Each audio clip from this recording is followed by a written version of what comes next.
in the OSCE region can pretend to dominate militarily. If you read it again, it's clear that NATO violated all these commitments. By the way, it was in 1999, and then it was repeated in 2010 at another OSCE summit in Kazakhstan. And when we started to ask questions, guys, you committed yourself not to increase your security at the expense of our security, can you stop expanding NATO? They said, well, this is just political commitment. But Minister, what wait does a second, what wait does a, the wait, war achieve? wait a second, wait a second. Look, if you ask the question which I'm trying to answer, that means that you don't know what I'm telling you now.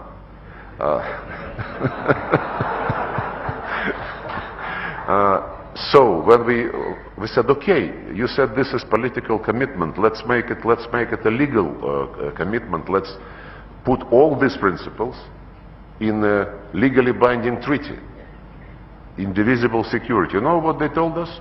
They said, you know, legally binding guarantees of security can only be obtained inside NATO.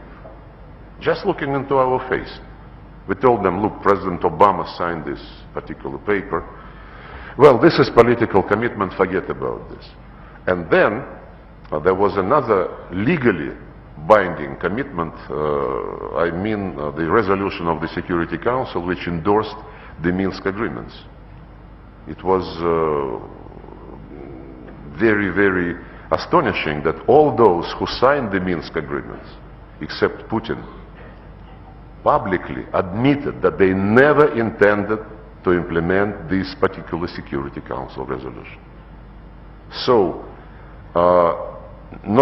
no delivery on the oral commitments, no delivery on written commitments, no delivery on legally binding commitments. And all this was accompanied by NATO instructors beefing up Ukrainian army, Ukraine getting more and more weapons. As Merkel, Hollande, Poroshenko and Zelensky said, we needed the Minsk agreements to buy some time to get more and more weapons to Ukraine. And if you can check the reports of OSCE Special Monitoring Mission, they registered sharp increase of the shelling of Donbass just in the beginning of February. 20-30 times more than the routine exchange of fire before that. So we defended our security, we defended the people, the Russian people, who had been denied by Poroshenko and Zelensky, denied the right to use the Russian language in education, in media, in culture, in everything. If you check the Ukrainian legislation passed after the coup brought to power this neo-Nazist regime, they cancelled, legally cancelled everything what has to do with the Russian language. And when the people who did not accept the coup in the east of Ukraine and in Crimea said, guys, leave us alone, we are not going to follow your policies, they were declared terrorists.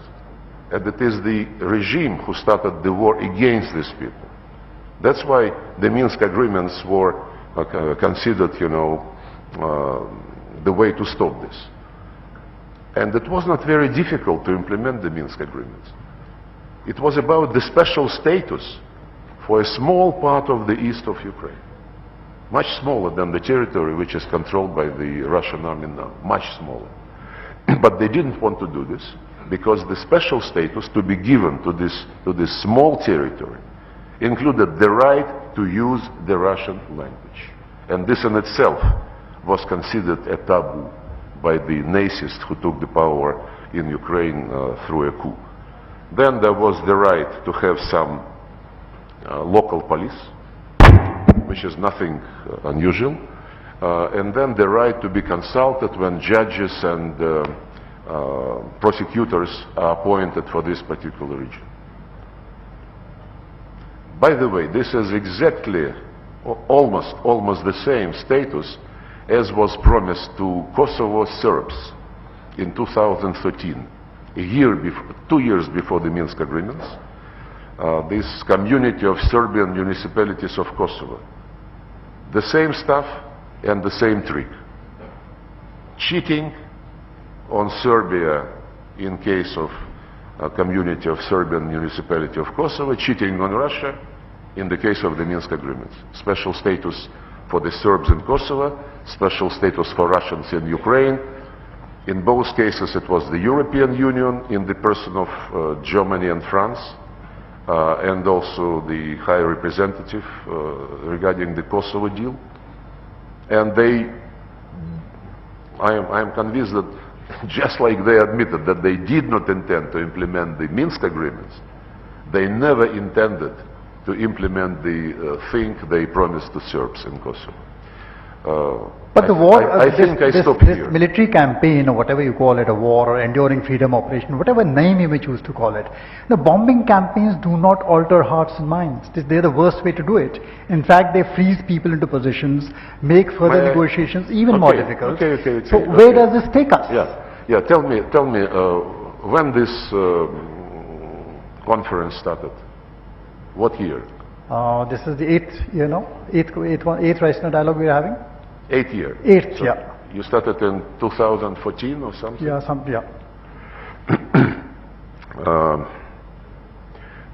Have you been interested during these years what is going on in Iraq, what is going on in Afghanistan? Have you been asking the United States and NATO whether they are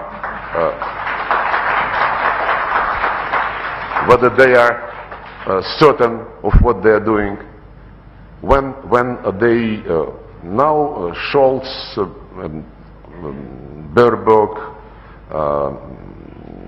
Macron and others say this is the first time when the OSCE Helsinki Final Act is being violated.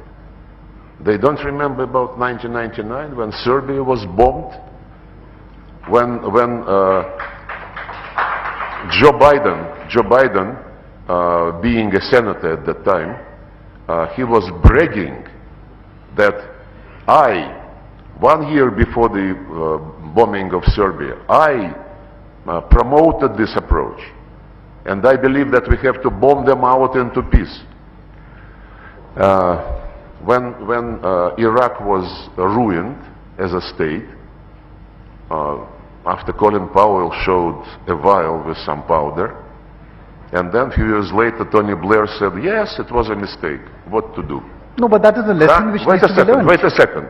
If you believe that the United States has the right to declare a threat to its national interest any place on earth, like they did in Yugoslavia, in Iraq, in Libya, in Syria, 10,000 miles across the Atlantic Ocean, and they have the right to do so, and you don't ask them any questions. And Russia, not just overnight, like they did in Iraq and elsewhere, but for more than 10 years, warning them, guys, you are doing something which is going to be very bad. But I think the question has been asked. One second. Not across the ocean, but just on our borders, on the territories where the Russians lived for centuries and centuries and centuries. So, if it is not a double standard, then I am not a minister,